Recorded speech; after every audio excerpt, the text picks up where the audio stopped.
NBC News. This is Today. All right, when we come back, what you need to know to get a job in this economy, especially if you're over 40 years old. We'll talk about that. But first, this is Today on NBC.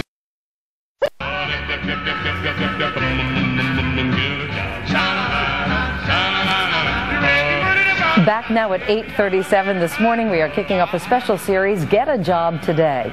Right now, 13.2 million Americans are unemployed, many because of recession-related job cuts.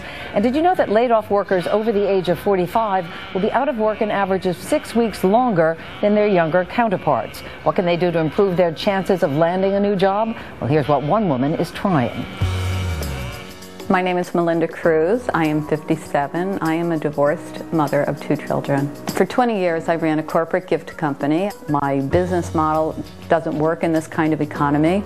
I work for maybe 2 hours on the computer, networking, phoning, sending emails, looking for a job. Okay, thank you. I go to a networking event several times a week. It could be a breakfast meeting, it could be a coffee meeting, it's business associates, it's prospective employers. I've had at least 25 job interviews over the last year. On paper, they will look at a very successful track record and some strong credentials, but I'm not 35. I don't pretend to be 35. I'm bringing in income by working as a cafeteria aide at a local middle school. I am working with the Arts Council to try to get some part-time income from them. I am working as a bank teller. I would never have thought I'd be the window girl on a Saturday morning. And I take courses in the newest version of Excel and PowerPoint. So really it's sort of this constant movement towards that next event that's going to trigger something. So it's scary, but at the end of the day, really, it could be so much worse. Dick Bowles is the author of the best-selling job-hunting book, What Color Is Your Parachute? Nicole Williams is a career expert and CEO of Works by Nicole Williams. Good morning to both of you. You know what, Dick, conventional wisdom tells job hunters that they need to network, which is what that lady's been doing, but had no success. So what is she doing wrong?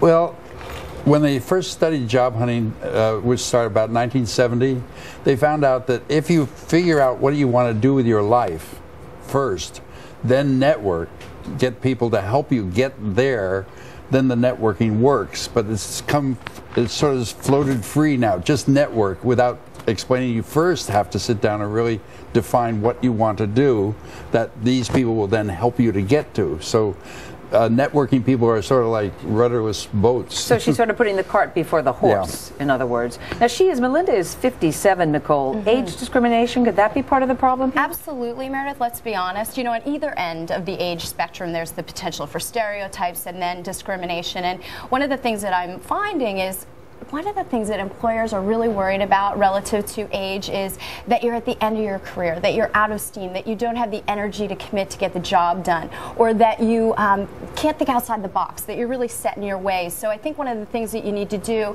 as someone who is older is to communicate in an interview that you are going to take initiative and you're going to be innovative, that you're conversant in technology, sort of work against the fears that an employer might have. So it's not just what I can do, but also the passion that I will bring to what I can do. Is that fair to say? Totally.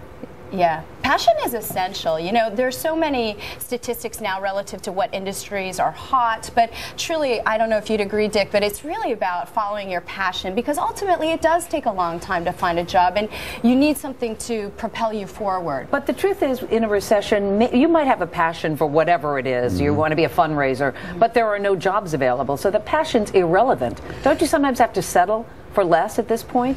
The problem is, there are always jobs. They may not be your specialty, they may not be in your geographical area, but there are big job search engines like Simply Hired and Indeed, which have millions of listings right now. People, if they don't stop to think what they want to do and try to define that, then they can just look at all those listings and they won't mean anything.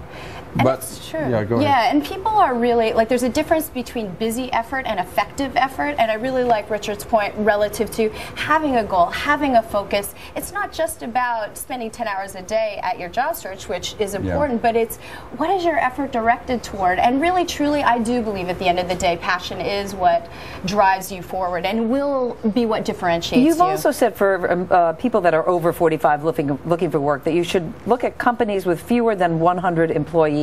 How will that help you, Dick? Well, because they aren't as constricted about hiring people who are on in years, over 40 nowadays. They aren't as constricted with their perks and all that as large companies are. So smaller companies are much more prone and open to hiring people who have age as one of their handicaps. Yeah, and really it's smaller companies that get to know you as an individual. They don't see you as the mass number, so they're looking at you in totality and all you bring to the table. Yeah, I don't think age is a handicap. I think it means experience. Exactly. There you go. Some employers don't want people with age. Some people are prizing them. Yeah. All right. Thank you both, Dick Bowles, Nicole Williams. And up next, a remarkable group of